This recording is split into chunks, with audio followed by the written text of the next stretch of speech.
What's up, everybody? It's Damian Watkins.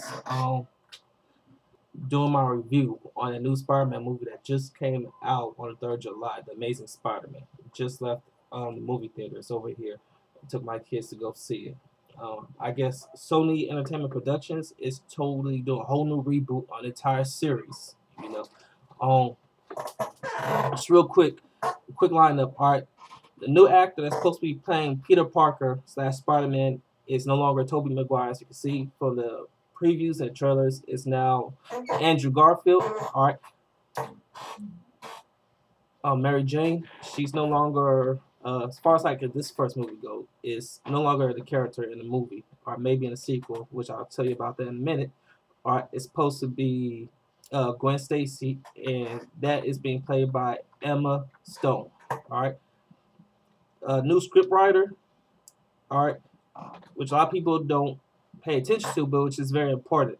All right, the people that actually write the scripts, all right, for the movies, all right, is James Vanderbilt. All right, entire Spider-Man production. All right, off my little quick research I just did off of Wikipedia.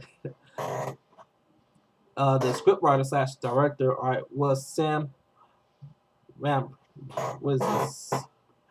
Raimi, all right, whatever his name is. But yeah, my opinion about the entire movie, all right. 80% of the movie, I'll say about 85% of the movie was like basically like looking at MTV teenage love story. Pretty much, there's only really two main like action scenes, and that was like going towards the end of the movie. All right, the second to last action scene and the very last action scene, which was really, I mean, the effects was really good. All right, but those are only two main really action scenes. The majority of the movie, like, not to be a spoiler or anything like that, but majority of the movie was really, this new female character, Gwen Stacy, all right, flirting and talking to Peter Parker, because the movie says place Peter Parker High School, so I mean, so it's just like it's a totally love, like majority of the movie is like a love, it's like a romance. That's the best way I put it. It's like a teenage love romance, really. It was, hell, my boys, Tyrus and Travis, are my youngest one, start getting bored. Like halfway in the movie, start getting really bored, because all you see was Peter Parker and Gwen kissing each other, or either flirting with each other left or right. It really was not too much of a huge action-packed movie like they portray it in the trailers. Do yourself a favor, all right? Wait till it come out on DVD. This is a DVD movie. This is not something you would do like how I did tonight and spend $38 going to the movie to see, because it's definitely not worth that. Hell, I regret even paying this money to go see the movie. I should. My gut instinct told me to go see the Avengers. Because I still haven't seen the Avengers yet. And I heard from so many people how good that movie was. But my kids really want to go see, the Amazing Spider-Man movie. I took to go see it, and my youngest son even said he liked it, but it was boring a little bit.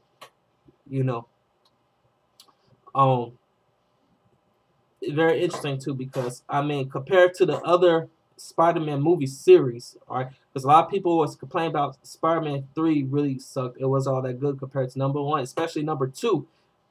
This one made number 3 look 10 times better. Made it look a whole lot better. Don't get me wrong, the special effects was really good.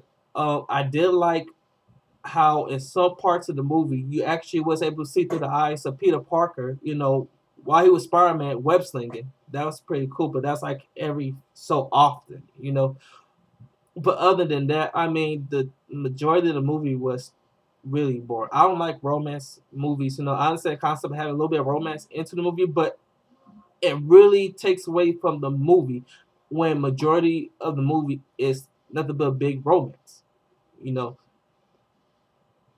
But there were a few good. I mean, the last two action scenes were really good. Um, not compared, really, honestly, not compared to like number two. Number two was the best Spider-Man movie series. I mean, Spider-Man movie out there as far as like in the series, especially compared because this one right here is not part of the last three series. But if you was to compare it, number two would still top this new reboot right here. I mean, the Spider-Man and just a little word on as far as like the Spider-Man slash Peter Parker.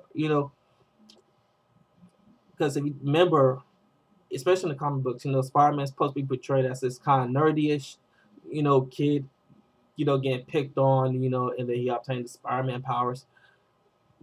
The new Spider-Man, the new Peter Parker, is really nothing but a teenage. You almost would get confused, like borderline stoner, loner skateboarder. Really, you know, hell, he is catching more attitudes and temper tantrums, than I seen in the original Spider-Man movies. I guess I guess the new script writers at Sony Production, is trying to go ahead and capture more of the youthful teenage audience now. But they really did do the Peter Parker character really wrong. I mean, this is not Peter Parker at all. Period. It's not. This is not the teenage Peter Parker. The teenage Peter Parker was, yeah, he was nerdy. He was nerdy, but he was really a lot more well mannered, than this character. This Peter Parker was. You know, um, and it also too,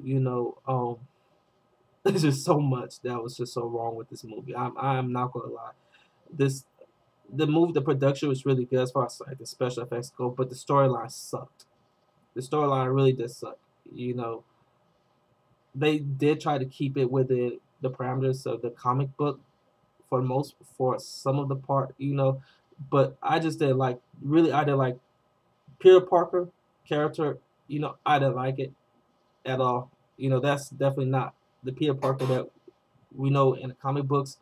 That's not the Peter Parker we know in like definitely the last series. Even though I understand they tried to go ahead and start reboot the entire series up, but still, I mean, you still want to try to keep some authenticity towards the actual character, and they did the character really wrong. And not saying anything against Andrew Garfield, the actor that actually played this Peter Parker, because he was a good actor. I give him a lot of respect on that, But just the character, the script writer, James really put it into this character, the new Peter Parker. They really did the character wrong, But like I said, I would not waste any money going to see this movie if I were everybody else. Just to give everybody a heads up.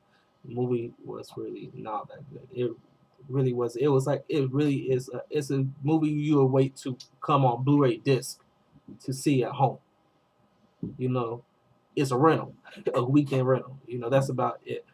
It's definitely not worth spending really real money go to the movies. Because when I left out the theater, I was highly disappointed, really highly disappointed in a movie. But this is what happens though. When you let Sony production, and well, I'm not gonna say Sony production entertainment because they did a really good job with the script writers with the last three series. But they really, when they did a reboot on the entire thing, they really did, in my opinion, did the entire Spider-Man legacy wrong on this movie. It was really, honestly, more Hollywood, if anything. If you didn't like number three, Spider-Man number three from the last series, because you felt that was really more Hollywood, it really deviated from the script. This one take the cake right here. I'm not deviated from the script, but from the comics. This one right here takes the cake. It really does. So that's just my review. That's my opinion about it. Y'all don't like it? Hell, everybody got their opinions, about it. Me personally, I didn't like the movie. I should have really personally went to go see the Avengers. I should have went to go see the Avengers, But I took my kids to go see the movie. I took my girlfriend. She liked the movie. You know, and she told me her feelings about it. I guess she's supposed to make her own response about it or whatnot, but I didn't like the movie. The movie was not that good at all. Period. That was a really a waste of almost $40 just to go see the movie. You know, they did do a little bit background on Peter Parker's parents. You know, which is good because we never really got in depth at all. Period. You know, for the last three Spider-Man series about his family. You know, but they only went so far in depth with it. You know, they just did like a little over covering. You know, about it. They didn't really go too much detail. You know, about it. But other than that, I mean, the movie basically was a disappointed. So disappointing, really disappointing. So that's my review on it. You know, hopefully y'all go ahead and take a look at this. You know, don't make the same mistake I did. Wait for it to come out on DVD or Blu-ray disc. All right, I prefer really wait for it to come out on Blu-ray disc because effects was really good in it, good in the movie. So I would say Blu-ray. You know, but I would not waste any money, even if it's in 3D. I still wouldn't waste money just to go see the movie in movie theaters. Definitely wouldn't. So that's it.